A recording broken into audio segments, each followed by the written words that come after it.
Joe Haley, there's one thing I'll say for you. You've done a good job. You know how to handle men, and you know how to keep the line moving.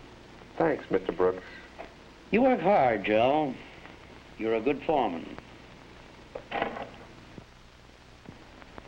Yes, women workers do present problems, Joe. It's tough, I know, but there are thousands of others, just like you all over the country, facing the same problems. Pretty generally, you'll all find about the same answers. I know most of the answers as far as the men are concerned. Well, I think we can say that the broad principles involved in the supervision of men apply equally well in the case of women. That ain't what I learned about women. There are some new and different problems, Joe. I'll admit that. Women scare me. At least, they do in a factory. Well, maybe the women are scared too, Joe. Let's see.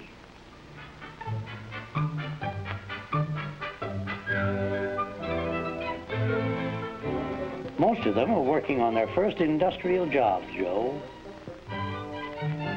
It's a totally unfamiliar world.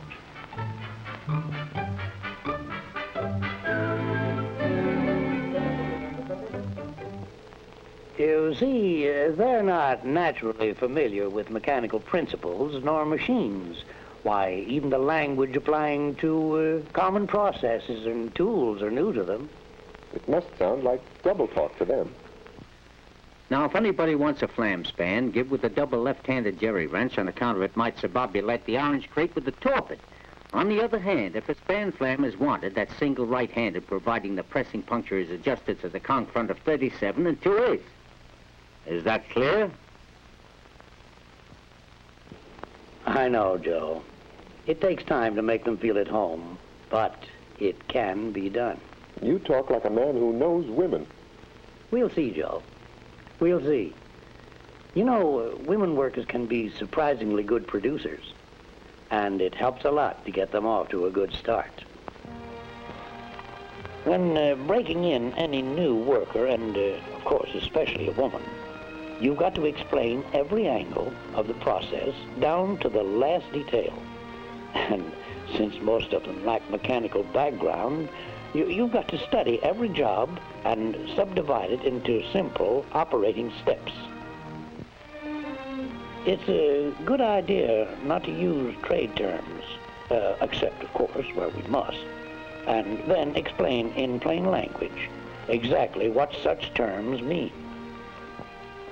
And no matter what the job, he fits the tools and the work arrangements to suit the worker.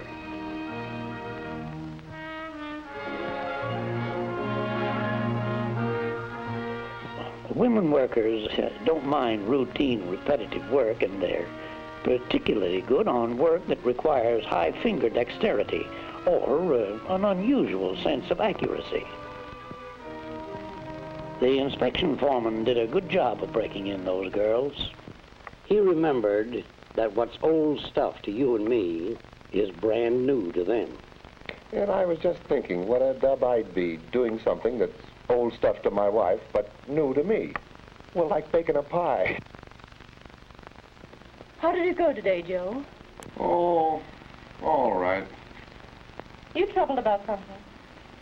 No, everything went all right, Molly, but... You know, I had 7 requests for time off today. Well, I guess women don't realize what it means to stick on the job. Maybe they don't. How was your day? Oh, pretty quiet. I did the washing this morning and cleaned the house. And I took Junior to the dentist. Hmm? And then did the shopping. I put up 16 jars of jam this afternoon. Then I went to work on Junior's clothes. Joe, I'm sorry supper's late. Nice going, old lady.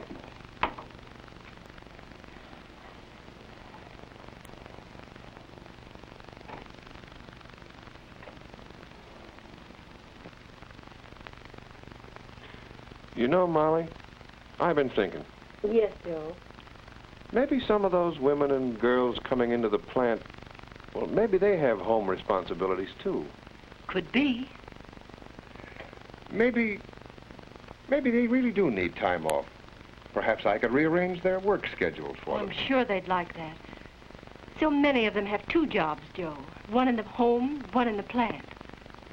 Gee, I'm glad I thought of that. Yes, dear. Good morning, Joe. Morning, Mr. Brooks. How go the ladies? Well, as a matter of fact, I was just jotting down a few points on that very subject from this manual of yours here.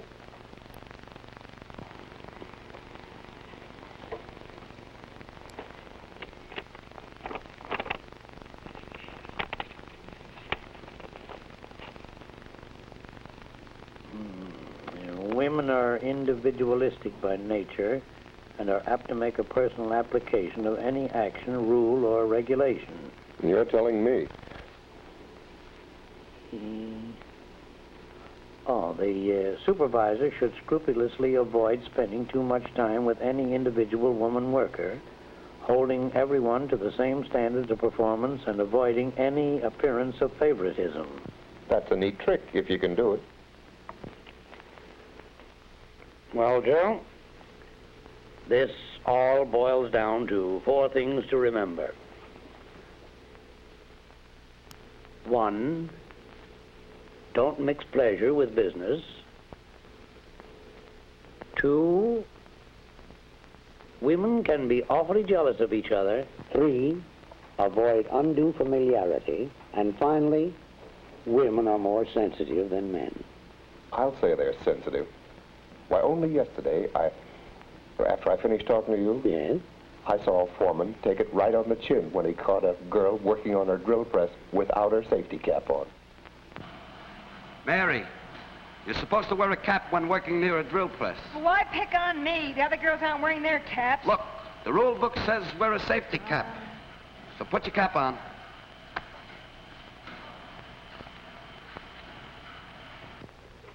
There. You see what I mean? They give you an argument, and a crazy one at that. Yes. A man probably would have kept the argument about himself and not trapped the foreman the way she did. What do you mean, trap him? Oh, Lord bless me. It's an old stunt, Joe. You go after a woman worker on one point, and she switches the issue. Well, why limit that to women? Now, the issue was, why wasn't she wearing a cap? Yeah. And she switched him to the fact that the other girls weren't wearing theirs. And all he did was stand on his dignity. A bit stuffily, I might say. Now, if she had been a man, he wouldn't have laid down a safety rule so arbitrarily. You know, Joe, you've got to tell them the why of every rule, particularly women. Now, suppose he had handled it in this way. Mary, your hair was just about 2 inches away from the thrill chuck. And that's why we asked you to wear a cap so that your hair don't get caught. Oh, gee, You see, rules are here to protect you and the other girls working around you. I saw some of the other girls, and they weren't wearing any caps. Right, but they're not working with machines. They just sit at a bench and assemble things. Nothing dangerous to them or the people nearby. You know, I never thought of it that way before. You have your cap with you, haven't you? Yeah. Okay, I get it. A foreman will always have the eternal feminine to contend with, Joe. You know, jealousy can cause you no end of trouble. Now, avoid spending any more time with one than with another. Ooh, treat them all the same, pleasantly, friendly, but with no favoritism. And above all, avoid undue familiarity. Watch the little things, Joe. The eternal feminine is very conscious of them. And finally, I don't have to tell you not to mix pleasure with business. To all the rules in supervising women, add just one more. Act quickly. Never let a situation get underway. Remember, Joe, we couldn't have won this without the help of the women in this plant.